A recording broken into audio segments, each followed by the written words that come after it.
teman-teman semua, perkenalkan terlebih dahulu, nama saya Dwi Ramadan. Saya mahasiswa dari Fakultas Keguruan dan Ilmu Pendidikan Universitas Muhammadiyah Profesor Dr. Hamka. Nah, di video ini saya akan menyampaikan sedikit ilmu terkait barang tambang fosfat. Nah, selanjutnya, untuk definisi fosfat. Nah, fosfat merupakan sumber utama unsur kalium dan nitrogen yang tidak larut di dalam air. Nah, tetapi dapat diolah untuk memperoleh produk fosfat dengan menambah asam. Nah, dalam kimia, fosfat disebut ortofosfat atau gugus fosfat yang merupakan sebuah ion polatomik atau radikal yang terdiri dari suatu atom fosforus dan 4 oksigen. Nah, jadi fosfat itu terdiri dari fosfor dan juga oksigen. Selanjutnya yaitu adalah siklus fosfat. Nah, di siklus fosfat ini teman-teman bisa melihat ya untuk gambarnya. Nah, fosfat di alam ini didapat dari batuan, bahan organik, tanah, tanaman, dan kandungan PO4 di dalam tanah. Nah, kemudian inputnya adalah hasil pelapukan dari batuan. Nah, untuk outputnya itu adalah dari fiksasi mineral dan pelindian. Nah, di alam fosfat terdapat dalam dua bentuk, yaitu senyawa fosfat organik, yaitu pada tumbuhan dan hewan, dan senyawa fosfat anorganik pada air dan tanah. Nah, fosfat organik dari hewan dan tumbuhan yang mati lalu diuraikan oleh dekomposer menjadi fosfat anorganik. Nah, fosfat anorganik yang terlarut di dalam air, nah itu akan terus mengalir ke bawah tanah ataupun dia akan mengalir ke perairan sungai dan akhirnya bermuara ke lautan. Nah, bermuara ke lautan atau ke sungai itu akan terendap. Nah, terendap oleh sedimentasi gitu di dasar sungai maupun di dasar lautan. Oleh karena itu, fosfat banyak terdapat di batuan karang dan fosil. Nah, fosfat dari batuan dan fosil itu terkikis dan membentuk fosfat anorganik terlarut di air tanah dan laut. Tuh. Nah, fosfat anorganik ini kemudian akan diserap oleh akar tumbuhan lagi sebagai Sebagai media untuk kesuburan tanaman itu sendiri gitu. Nah, siklus ini terus terulang terus-menerus. Jadi garis besarnya fosfat itu berada atau bersumber itu ada di tanaman gitu, maupun di hewan gitu. Kemudian tanaman ataupun hewan yang mati lalu teruraikan uh, oleh pengurai atau jamur. Nah, pada proses penguraian itu terdapat kandungan-kandungan fosfat yang bersatu kepada di dalam tanah gitu. Lalu juga bisa terbawa oleh air lalu larut ke sungai maupun bermuara ke lautan. Jadi garis besarnya seperti itu. Nah, selanjutnya yaitu adalah macam-macam fosfat. Nah, macam-macam fosfat itu ada berdasarkan jenisnya ya teman-teman. Berdasarkan jenisnya itu senyawa fosfat organik dan senyawa fosfat anorganik. Tadi sudah dibahas ya, yaitu untuk fosfat organik, fosfat yang berasal dari makhluk hidup seperti hewan dan tumbuhan. Nah, untuk senyawa fosfat anorganik yaitu fosfat yang dapat ditemukan dari dalam tanah dan air. Nah, hal ini dikarenakan yang terdapat di air tanah serta air laut akan eh, apa namanya ter teruraikan atau terendap dan akhirnya senyawa fosfat akan mengendap dalam batuan sedimen di dasar.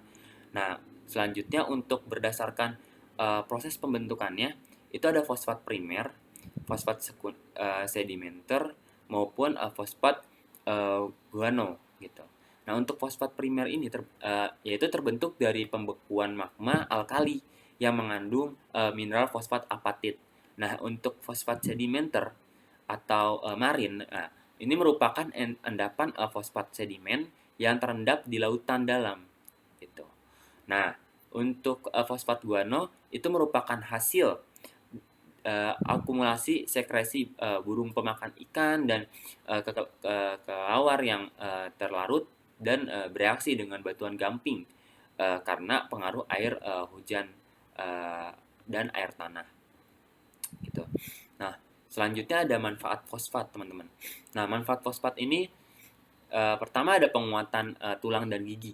Nah, seperti kita ketahui ya, fosfat ketika diolah gitu, diolah akan membentuk sebuah fosfor gitu. Nah, fosfor ini juga yang sebagai penguat dari tulang dan gigi, penguat tulang dan juga dapat menguatkan gigi gitu. Nah, itu biasanya terdapat di uh, susu formula ya. Kalau misalnya di minuman tuh di susu formula itu dia ada kandungan fosfatnya yang dapat memperkuat tulang dan juga mendorong pertumbuhan gigi. Nah, selanjutnya sebagai obat osteoporosis dan rakitis. Nah, kita ketahui ya kedua penyakit ini adalah sebuah penyakit pengeroposan tulang ya, teman-teman. Nah, dengan fosfat ini yang telah diolah gitu. Nah, itu dapat menguatkan tulang keropos itu, teman-teman. Gitu. Nah, untuk itu maka perlu sering mengonsumsi makanan dan suplemen yang mengandung kalsium dan fosfat agar pembentukan tulang lebih cepat dan optimal gitu. Nah, selanjutnya yaitu untuk penyuburan tanaman. Nah, untuk penyuburan tanaman ini itu tergantung di unsur haranya, teman-teman. Jadi unsur hara adalah suatu zat yang paling vital dalam kesuburan uh, tanaman. Nah, untuk menunjang pertumbuhan tanaman, bahan kimia yang digunakan adalah salah satunya adalah fosfat yang telah diolah menjadi fosfor. Nah, zat tersebut digunakan untuk membentuk proses metabolisme tanaman. Nah, sulit untuk mendapatkan fosfor secara langsung memang. Uh, Fosfor ini banyak terkandung di dalam air dan tanah. Untuk itu tanaman harus mengolah senyawa fosfat yang dari fosfat menjadi fosfor gitu. Nah, selanjutnya menghasilkan energi. Nah, menghasilkan energi ini baik untuk tumbuhan maupun hewan ya, teman-teman, maupun manusia juga.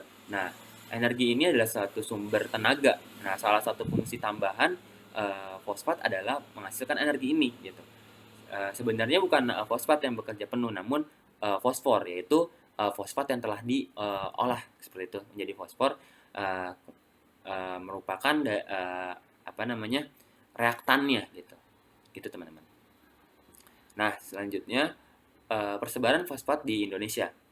Nah, untuk persebaran fosfat di Indonesia ini, endapan fosfat di Indonesia bisa dilihat ya, teman-teman. Untuk di petanya itu ditemukan tersebar di beberapa lokasi. Lokasi endapan sebagian besar terdapat di Pulau Jawa dan Madura, dan sisanya terdapat di Kalimantan, Sulawesi, dan Papua gitu.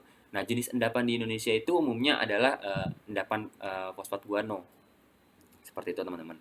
Nah, seperti ada di Sumatera, itu ada di Provinsi Aceh misalnya, dan juga di Jawa, ada Jawa Barat, Jawa Tengah, maupun Jawa Timur gitu, teman-teman, dan tersebar juga di Kalimantan maupun di Sulawesi. Nah, selanjutnya untuk metode penambangan fosfat ya.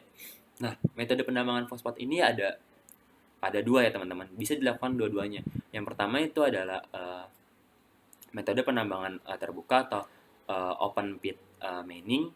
Nah, itu dan juga bisa menggunakan metode underground mining gitu. Nah, cara penambangan batu fosfat ini umumnya tergantung dari genesa endapannya dan luas operasi penambangan dan tempat keberadaan endapan fosfat. Nah, peralatan untuk penambangannya terbuka, antara lain adalah degelen dan bulldozer. Nah, untuk membongkar batuan fosfat itu juga dapat digunakan bahan peledak gitu.